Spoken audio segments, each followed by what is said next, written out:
So first of all, I want to see just a show of hands. How many people have worked for companies that no longer exist? Come on.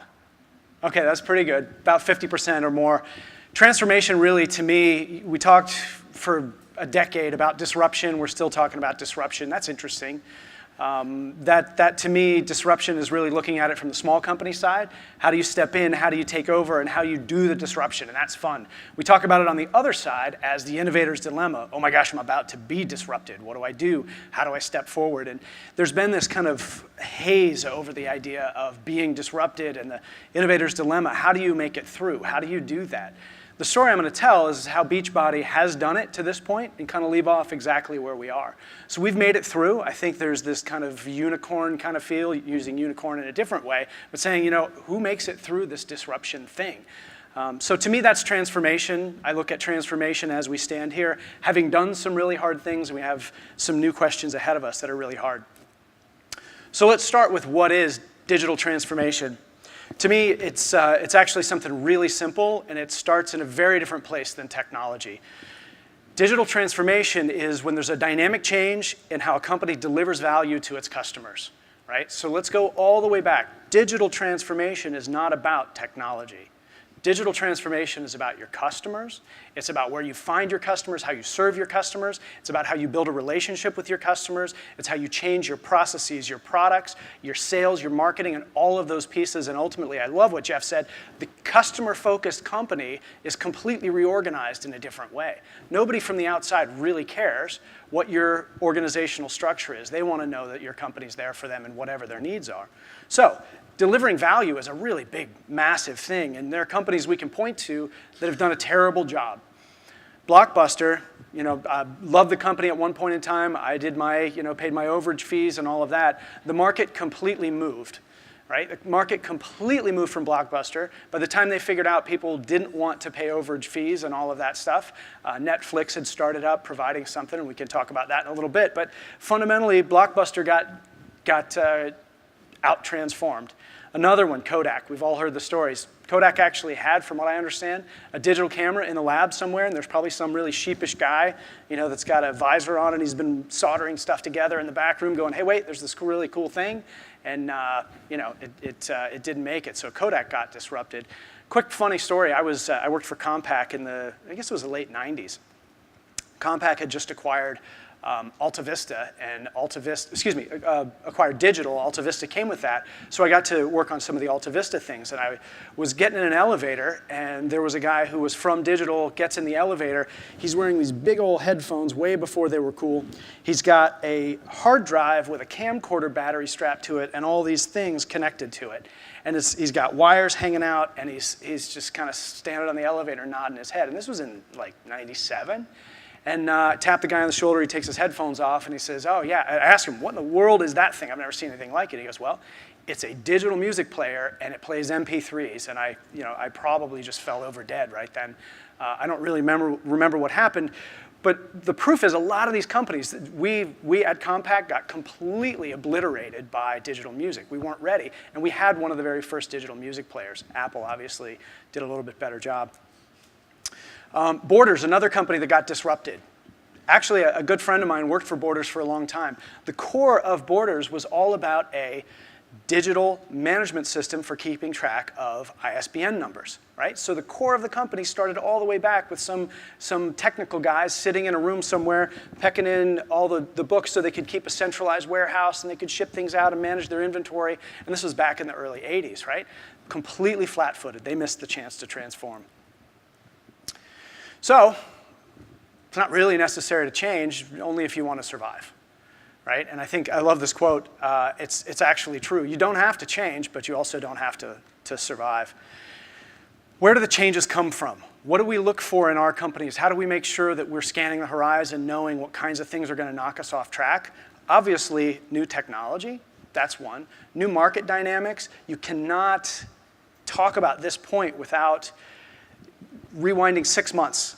6 months ago, the buzz was, oh, we're going to, everything's about machine learning, artificial intelligence. And you just saw, within 6 months, The industry has gone from saying, this thing is interesting, this thing is really cool, and now it's here. The dynamics created by that, unbelievable. New market dynamics drive everything, the way people buy, the way people sell, and it's these technologies that are changing those. And then new user behaviors. User behavior constantly moves. It constantly moves. One of the things that I think is so interesting is I was doing research for a book that I wrote about new product development. One of the things that I found was, if you look back over time, human needs don't change. We need to communicate, we need to, and we connect with each other. We need to buy things, we need to sell things, so there's a commerce aspect to it. We have to become informed, we have to become knowledgeable, or at least we want to, right? There's some fundamental basic user needs, and we need to move around. There's transportation, right? What's interesting is change comes in the way people prefer to do those things that humans have always done. Right? We get a global scale to it. Now we have a very different way of doing it. But if you want to stay in touch with your users, understand the fundamental drives that they have. What do they want to do? They want to shop. They want to connect. They sometimes want to get their body from one place to another place, right? Really basic things. Something that's interesting is what used to be just imaginary, what used to be something that we dreamed about, now becomes something sitting on our table. We can talk to our computers. We can talk to all of these different things. That kind of transformation, that kind of disruption is not just happening in the things that we see that are visible, that are super sexy. It's happening everywhere. It's happening Warby Parker with eyewear, Lyft, obviously, and Uber with transportation, money transfer with Venmo, banking with Simple. This transformation is not just talking to your Apple Watch like Dick Tracy. This stuff is happening every single piece of our lives, every single piece of our businesses. And fascinated about the LDS, hearing about what they're doing with Telium, the Mormon church, because to me, it's so fascinating. I never would have thought that there's anything going on there, and that's fascinating as well. So transformation is taking place everywhere. There's a misnomer, though. I've said it a couple times. It's not about digital transformation. It's about customer transformation, right? If you focus on digital just being about the technology, you're going to miss the point, and I have to pause and let you soak on this slide for a second. I expected more laughing. When I found this, I think I actually spit my coffee out. Maybe it's because I live in LA and this thing actually kind of happens in LA. I don't really know. But you're missing the point. You're missing the point if you think it's all about the technology. Transforming is about aligning to the customer.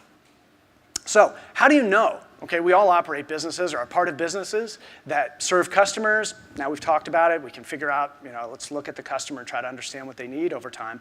How do you know when it's time to transform? That's what's fascinating to me. And I actually, as I researched this and studied, I've been a part of several companies that aren't here anymore. I'll talk about them.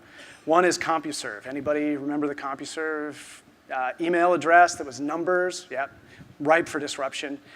Alta Vista, ripe for disruption. Several, I could list more. Let's see, where else have I been? AOL, very different form than it is. A couple startups. In looking at those experiences, I went back to business school 101 days and thought, what tools can I use to try to understand? And I arrived on Porter's 5 forces. Anybody familiar with Porter's 5 forces here? A couple nods of heads. Okay, basic business class. If you are trying to understand the forces on your company, if you're trying to understand where things are coming from that are going to either disrupt or create a change in your business, you have to look at a few different things.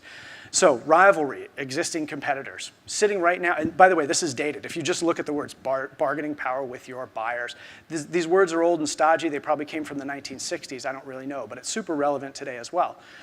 So how are things changing within your competitors? What are the new entrants that are coming in? What's the threat of substitute products? What's the bargaining power of your buyers and the bargaining power of your suppliers? This is a way, and I'll point it out if you want to jot it down, Porter's 5 forces. It's not perfect, but it's a fantastic way to try to understand, is your company ripe for disruption? Because you can take a look at each and every one of these pieces to look at your context. There's another way you can look at it, which is revenue. By the time you get to this point, you're in trouble. If you look right here, I love the idea of this laser pointer. You can't really see it. This is the US recorded music industry revenue from 2011 up to 2011 from 1973. And the disruption here is fascinating. If you look in, it was right around 2000, Napster came along and CDs started the precipitous decline. That's that yellow line there. that's pretty interesting, right? So if you were in the industry at that point, you should probably start to think, what do we need to do not to fight this trend, but to go with it? Then the iPod and iTunes came out, legitimized this whole transformation in revenue and how the industry changed. And then ultimately, cheap storage came along. The little blip there is digital music, and there's an interesting thing with digital music, which is the revenue model is so fundamentally different, an entire industry had to change to fit it. But that's one way. If you're sitting there in your company and you see a disruption in your revenue, it's a #1 sign that you've lost touch of the way your fundamental customer needs are being expressed and the way your company's adapting to it. There's another one, and I love this one because I tend to think of myself, and I've historically been a strategist. There are times when it feels like your strategy's clicking. We know where our customers are. We know exactly how to serve them. We've got our product market fit right. We know exactly where we're going to go over the next 9 to 12 months, which is an eternity with a product roadmap. Get it all figured out. That's not this. This kind of time, strategic crisis, is when you sit there and you're expected to either come up with a product roadmap or build out some capabilities, and you have no idea where you're going. And these crises are really interesting because, in my experience, they start at the bottom. People at the top of the company might go, yeah, we had that plan. We're going after that plan. We're going to keep going. And people at the bottom are going, oh, gosh, I'm supposed to build this product feature. I'm supposed to build this thing. I'm supposed to do that. And it percolates up to the executive meetings. Strategic crisis is hard to see. By the time you recognize it, it's probably too late. What I mean by that is the difference between Blockbuster and Netflix. Both of them have streaming service or had streaming services for video. Netflix didn't have the ingrained business that they had to change, but they came on really strong, and by the time Blockbuster figured out, oh, we should have a streaming movie service, it was a little bit too late. And this notion that it's too early till it's too late is really critical if you think back to a couple things I've mentioned. How do you scan the industry? How do you look throughout all of your customer needs? You've got to stay on top of that stuff because it's too early to figure out what to do until it's too late and there's no time. I want to tell the story now. I said I would talk about what's going on at Beachbody and how we got there. So people familiar with Beachbody? Do people know what the company is? It's P90X and Insanity and 21 Day Fix, and we do Shakeology and a bunch of things. So here's the story about the company. It's about 19 years old right now. It was started by some guys who were at Guthrie Ranker, which is an infomercial company. And what they wanted to do was they wanted to take some of the things that they had seen and how fitness products were selling really well and take it to another level and really focus on delivering results for customers, not just delivering here's another Abersizer and then you're going to go buy the thing that you roll on the floor back and forth and it makes you fit or something. They wanted to build products that actually worked. So they started with direct marketing, which at the time was television. Infomercials leading into picking up a phone number, and different infomercials that have different phone numbers, and they started keeping track of how much they could spend to acquire a new customer. Fantastic business. Over time, that went from selling fitness on VHS tapes to selling fitness on DVDs, and that went pretty well as well. Simultaneously, they built this thing called, it was a multi-level marketing network. We just call it the network, and that network then people who were getting results could reach out and start to attract others that they knew. So if I'm out of shape and I get fit and somebody asks me, hey, what are you doing? I say, I'm doing this thing with Beachbody and you can join in here. I'll sell you stuff and we'll go. So that's the origin of the company. What happened was as the company was building this great business, and it's a fascinating business, the way that people's lives change when they get introduced to our products is really exciting. Devices started to take over, and people started having phones and over-the-top boxes at home, and everybody's got Netflix connected up through an Apple TV or a Chromecast, and all these devices started to proliferate. And iTunes at the same time started to take over, and people began to do video on demand through a bunch of different mechanisms. The company was heavily dependent on DVDs. So 3 years ago, a very smart decision was made to bring a guy named Bill Bradford in, who's my boss. Bill was one of the founders of Hulu, and Beachbody said, Hulu eyes us, please, figure out what to do with this thing. And what happened was fascinating. And this is where the data starts to come in. Bill brought me in, I was doing some other stuff, and the first thing that we did was look at it and say, should we do a downloadable? Or should we do a streaming service? And immediately, my background is in search, web search. And I love data, so no, let's do a streaming service, because then we can figure out when people start, when people stop, what videos they watch, when they pause, when they don't pause. We can build this massive data set that will help us build better products so we can better understand our customers. It'll also help us know what programs people stick with, what programs people don't stick with. And so that was the beginning 3 years ago of a thing called Beachbody On Demand. And I can't underestimate, or I can't underemphasize the transformational power of this. It sounds like a simple decision. DVDs go away, streaming service comes up. It has touched every single part of our business. It's changed our business models, because now we go from selling a single box to a subscription. It's changed our marketing models, because bundling completely changes when you're selling a box and a service attached to it. And then the lifetime value of the customer changes. Our ability to reach out and build that relationship with the customer and actually assist them in getting their results, it's completely different. And I would be remiss if I didn't say it has blown everybody's minds what's happened in the company and how hard or how challenging or how fundamental the transformation is. And it all goes back to the simple idea of having the data. And we have that data layer that Jeff was talking about. And we installed Telium, and we started to drop that into a place where we could see kind of what was happening on all our various pieces, along with some other sources of data. And it's been fascinating. And I'm going to talk in 2 seconds about exactly the journey that we went on. In fact, I'm going to do it now. So the dynamics of transformation. Think of the bottom line as current state, steady state. In this case, it was DVDs. I actually started in the technology industry in the mid-'80s. I was in college, and I got a computer. It was a Mac with a little 9-inch black and white monitor, and I started in desktop publishing. And the thing, it applies exactly there too. But you have steady state, which is kind of how an industry works, and then you've got this new aspirational way that you'd like to work. It's a faster, cheaper, more effective, whatever. Desktop publishing, it was you could create camera-ready print art without having to do all the paste up and without having to get a Linotronic. In this world is I could start working out immediately without having to wait for a DVD. Steady state is ship me a DVD and I wait, and then I start and the company doesn't get any data. The future state is streaming service, can start immediately when you sign up. You can choose lots of different programs, and it's obviously got a very different cost model to it that's advantageous. So that's it. Everybody get kind of the 2 different states? Yeah, thumbs up? Some head nods, awesome. Started to draw some pictures here. Fundamentally, when it's time to disrupt yourself, when it's time to begin a transformation, you have to make a decision. Are we going to do this in our core line of business, or are we going to take our assets and create almost a sidecar that's going to go after innovation or go after creating something new? I absolutely believe in every case I've ever seen, it's best to create the two. And a bunch of different reasons. I could get a whiteboard and draw difference between market risk and execution risk. I could talk about personality profiles. We can do all of that. I'm going to wrap all of that up in saying, if you want to do something new, you've got to try something new. So in the case of Beachbody, we hired some people, me included, to go after this new thing. There's duplication of resources. Now we had 2 business development teams going out doing very different kinds of deals.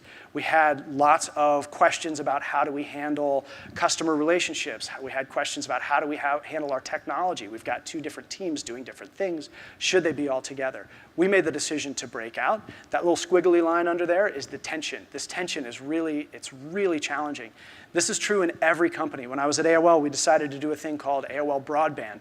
For some reason, the belief was that AOL would be fundamentally different when you were connected all the time and things needed to move faster.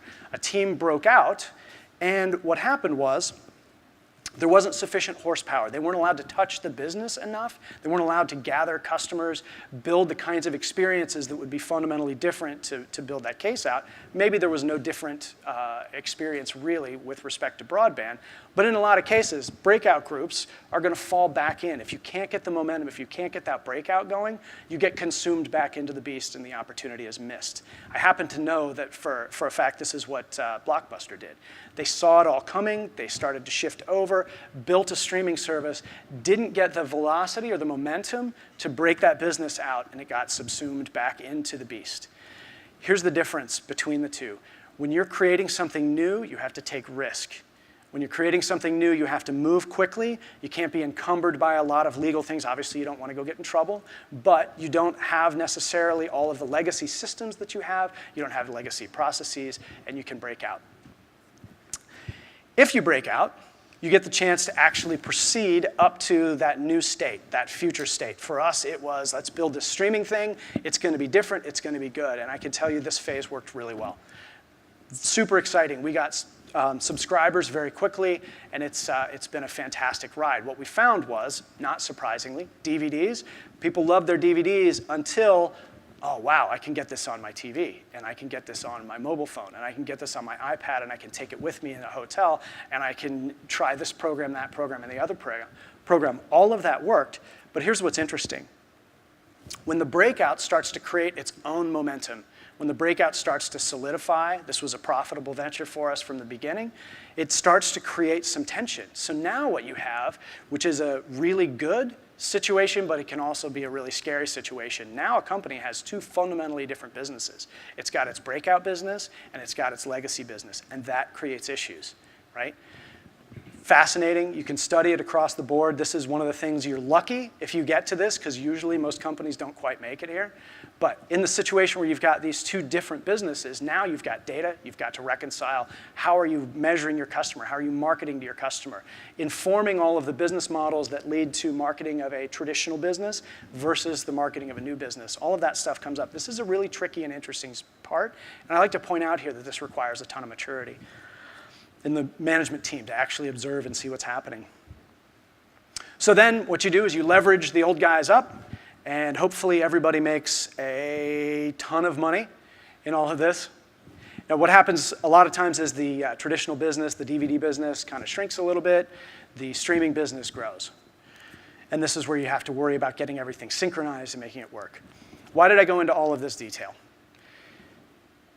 Those of us who are in companies who are changing have to understand the context in which we're creating. Everything that's been said so far about the power of data to transform our companies needs to be looked at through this lens. And we have to realize not everybody gets what we're doing. Right? Not everybody fully understands that the data that we're gathering, that we're using for marketing is so fundamentally critical to building the relationship with our customer as we go forward. This picture here is the journey that if you choose to take it, you've got to walk through. You've got to be willing to take some shots. I'm going to break out. I'm going to leave the group. We're going to go do this thing. I'm going to think differently, and I'm going to stand a little bit of criticism. I'm going to stand a little bit of that tension as the company figures out its marketing, and I'm going to be patient, and I'm going to lead through that and say, here's where we're going. We're going to get there. If this thing's stable and it stands on its own, at some point we're going to reconcile and we're going to bring it all back and we'll build a company that's strong.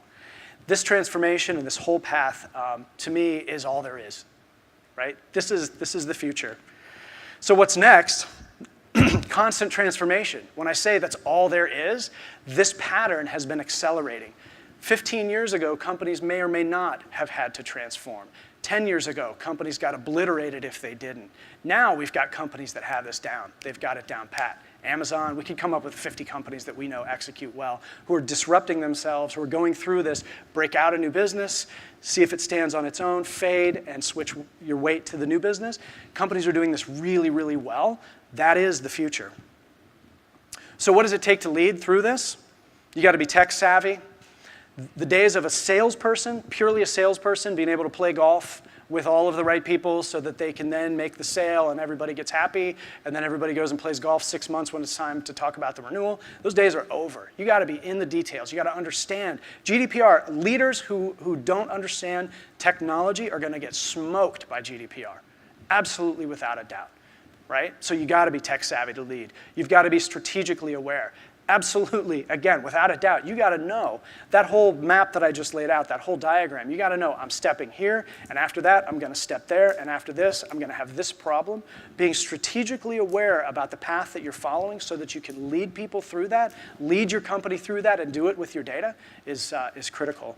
And you have to be people sensitive. Change sucks, right? I'm somebody, I actually like change. I like disruption. I've had probably more jobs than I have fingers. And that's because I like to do that change. Not everybody likes to do that change.